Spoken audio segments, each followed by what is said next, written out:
Théo Guérini, bonjour. Bonjour. Vous êtes l'un des cofondateurs de UnityCube, grand projet porté par des étudiants toulousains et qui viennent d'être récompensés par les prix de l'innovation, prix régionaux de l'ingénierie en Midi-Pyrénées. Alors concrètement, quel est votre projet ?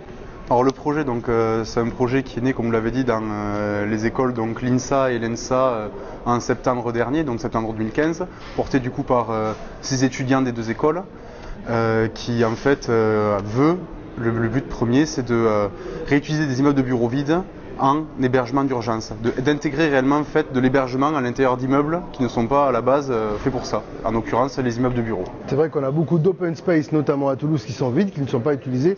Et à côté de ça, vous avez fait le constat qu'il y a beaucoup de familles qui ont besoin d'être mieux logées. Famille, en fait, on est parti du constat qu'actuellement, l'État, les autorités publiques avaient du mal à loger leurs personnes précaires. Donc c'est un large panel de personnes.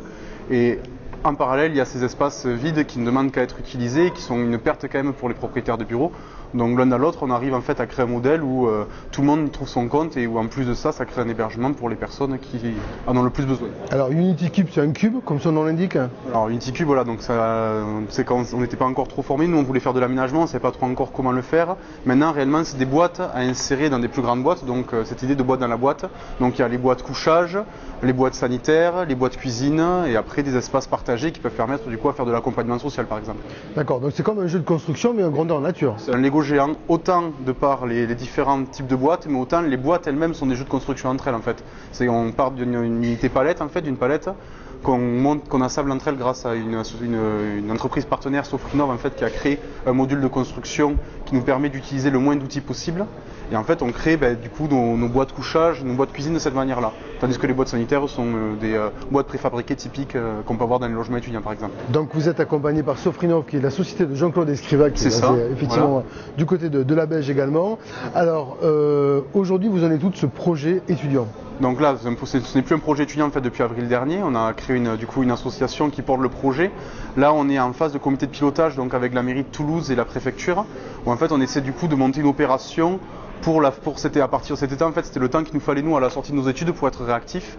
Donc on est en train d'essayer de monter ça. Donc c'est des comités de pilotage qui sont mensuels et dans lesquels on soulève un à un les problèmes qui nous barrent la route et on essaie d'y répondre ensemble en fait. D'accord. Donc à l'arrivée, quand est-ce qu'on peut avoir la chance de pouvoir voir concrètement un UnityCube installé dans un des bureaux toulousains? Donc voilà, nous on a déjà fait des premiers prototypes dont les gens ont entendu parler il y a un peu plus d'1 mois maintenant.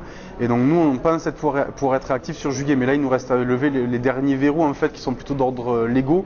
Et là c'est vrai que c'est un gros problème qui monte souvent avec les lois et tout, donc c'est un petit souci qu'on est en train d'essayer de monter, mais qui est plus trop de notre ressort en fait. Donc on est moteur, on essaie de pousser les choses. Nous on espère pouvoir être bon pour juillet, mais encore une fois, ça dépend pas que nous. Réglementaire, voilà, c'est des aspects réglementaires, c'est ça. La loi existe, là c'est des décrets à mettre en place, donc on est en train d'essayer de décortiquer tout ça.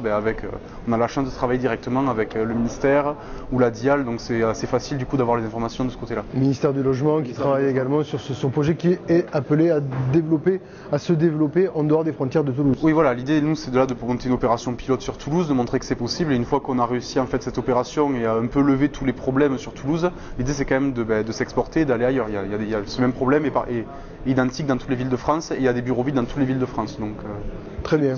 Écoutez, on va suivre ça. Théo Guérini, merci beaucoup. Merci, au revoir.